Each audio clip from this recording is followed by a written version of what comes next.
Under Night in Birth was probably this generation's biggest waste of potential in fighting games. Like the game, no. I don't want to put it that way.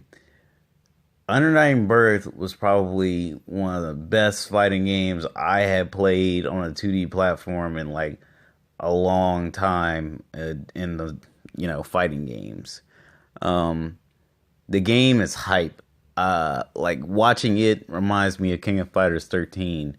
When King of Fighters 13 came out and people were doing tournaments of it.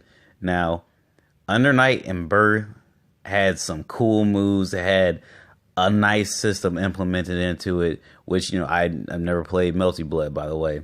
Um, Under Night and Birth had Seth and Byakuya, and what I liked about Seth was his teleports. He could teleport in front of you, behind you, in the air in front, in the air behind you, and they made a little combo system with that. And I just thought that was just the shit because the way he teleported was cool. It was something that they don't normally put in fighting games. Like Wesker's teleport was different because this is how he teleported, but the way he did it, it kind of reminded me of Dragon Ball Z, you know. And Byakuya, he just has some cool, just an interesting move set that you don't see in a lot of fighting games.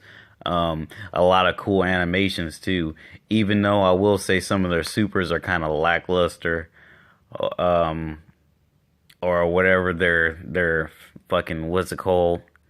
Like their astrals or whatever. I don't know what to call them. I think they're called Night something Infinite Worth. I think it was.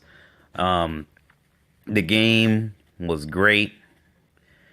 It just the funding's not there, man. I was afraid it wasn't going to come to America, so I bought it the Japanese copy, like a bunch of Americans, and then I had pre-ordered it, but like a month after I pre-ordered it, I believe that they announced it was coming to North America, but it was coming to North America like 4 or 5 months later, and I just couldn't wait for that. So I played it, and I actually, there's not a single character I don't like. I can't say I can play with every character, but I played Persona, I played King of Fighters, I played Street Fighter, I played Blaze Blue, and by far, Under Night in Birth has the most interesting fighting system. It has really cool design characters that make you want to play with them. One of my biggest problems in Blaze Blue was there weren't a lot of characters that I would like to play with in the beginning. Like New 13 and Tao Kaka, where they had to do it for me, and Calamity Trigger. Continuum should have came out. I played with Hazama, of course, and Makoto. Then Chrono Phantasma. I played with Terami.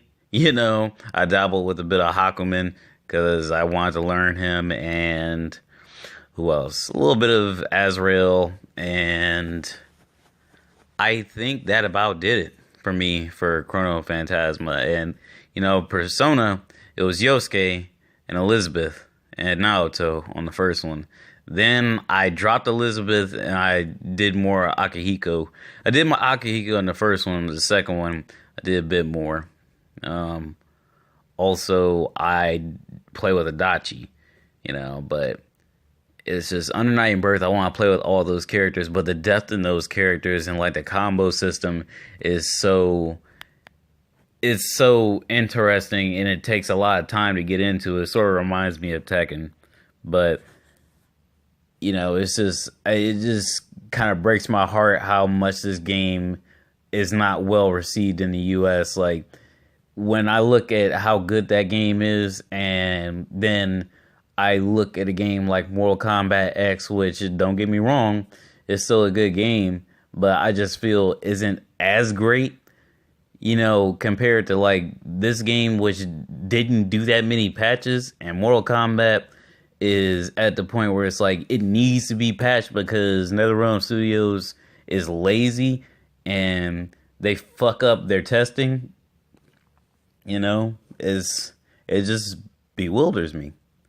Like, Mortal Kombat, like I said, it's not a bad game. It's just like shit like getting meter when you're not supposed to. That like Ermac had a glitch where he got like a bar of meter when he wasn't supposed to, or something like that. I don't know the full details on that. Melina, they fixed it. They don't get me wrong, they fixed it. And Melina, she had a problem where she did a teleport, and if she did the hit of her teleport on you, it would if she hit you with it directly, sometimes the character you hit will have the advantage over you. They fixed it. I'm not saying that they don't fix stuff, but I'm saying that NetherRealm Studios, they don't put out games in the arcade and shit like this flies by, and they patch the game to death so much that sometimes it fucks with people on a tournament basis, or even just in the terms of having fun, like removing moves from characters and whatnot. Under Night and Birth, like, I never really had a problem with it. Only thing is I wish more people would play it, because let me tell you, the game's cheaper than like MKX, and it's really fun. Like, it's really fun. It's more fast paced. You're not punished for having good defense. It's just great. Like, you don't die off chip damage. I like it, But yeah, Under Night and Birth, probably the most fucking overlooked and underrated fighting game of this generation. And that's all I got to say about that.